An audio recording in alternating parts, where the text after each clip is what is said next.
When people in a relationship and there's some act of violence that occurs between the two of them, you can be arrested for domestic battery in Illinois, and that can be a misdemeanor or a felony depending on what your record is. You have certain rights under the Constitution. One of those rights is a right to remain silent. So oftentimes in a domestic situation, emotions being as high as they are, the police will take advantage of that and interview the people involved even after they're arrested. And as a result of that, they obtain evidence that it's incriminating, that can be used against the person arrested to prosecute them in trial or in order to push the case forward otherwise. People don't know that they have those rights. That's why the police are required to Mirandize you when you're placed in custody. And that just doesn't happen all the time. The other thing that police frequently do is obtain physical evidence without warrant. And by that, they may believe that there's been some incidents of conduct, there may be some physical evidence present within the house or in the business or wherever it occurred, and they will simply go in and look around and see what they can find. If they believe there's something there, if they have probable cause, it's their duty and it's a requirement under the Constitution to obtain a search warrant from a judge. They can secure the residence in the meantime, but they have to get that paperwork. And a lot of times they don't. They'll simply go do the search, obtain what they think they need, and leave. And if you have an attorney who's not experienced enough or doesn't have the wherewithal to realize that there's been a violation, that evidence may be used against you. So obviously experience is going to be important in that respect. Part of my representation is sitting down with somebody and talking about their version of events, how things unfolded at the time in question. And from that, a lot of times people don't realize their rights have been violated. I have to say, well, there's been a violation here. We may have a course of action we can pursue that'll make this case a whole lot better for you. Sometimes they feel the violations have occurred, but they don't know what to do about it. They assume that since the police are saying this about them, they're just stuck.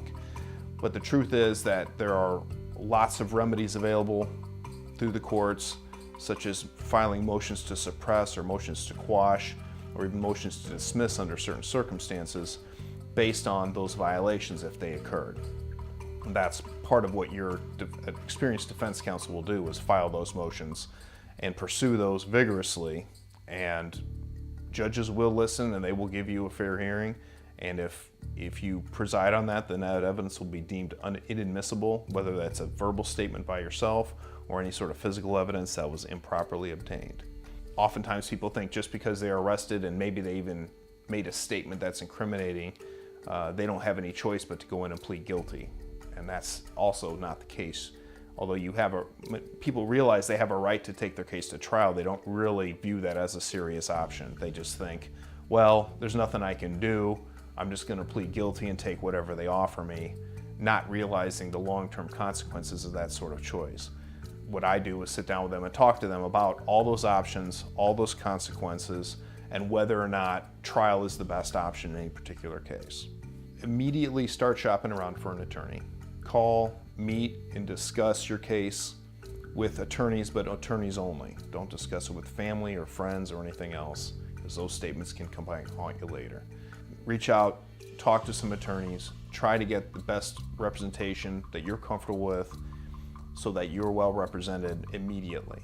There are opportunities on occasion to reach out to the people on the other side of your case, the prosecutors and the state's attorney's office, to discuss with them options outside of charging a case, depending on the county you're in and the relative attitude of the people we're dealing with. There are oftentimes surprising opportunities there if you can get out ahead of the case before it gets too deep into the litigation process. In the event that some evidence has been illegally obtained by the police, whether that's by a physical search or whether it's by interviewing somebody who's in custody, the process is relatively simple for an attorney to simply draft a motion. It's called a motion to suppress.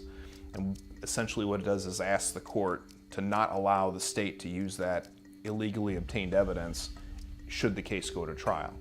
And oftentimes, if a person's statement has been taken illegally and the court suppresses the statement, that may be the most powerful piece of evidence the state had, and now that it's no longer available to them. And in some cases, it will be a relatively light piece of evidence, and they'll go ahead and proceed with the case regardless of whether that statement's used or not. The motion is filed, the hearing is set, The state brings in their witnesses, which are the officers who obtained that information or evidence, and we proceed to a hearing in front of the court meaning the judge. Witnesses testify and are cross-examined, and arguments are made to the judge, and the judge will make a determination whether or not the actions taken violated your constitutional rights. And if they did, then he will suppress that evidence, and if he judges that they didn't, then that evidence will still be available.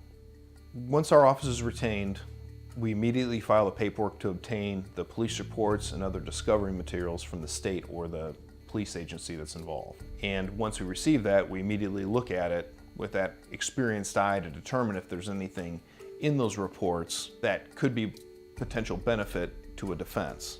Just because you're arrested doesn't mean you don't have a chance to get that case thrown out or to beat the case in front of a jury to be found not guilty. So never assume that anything is over until you explore all your options with an experienced attorney.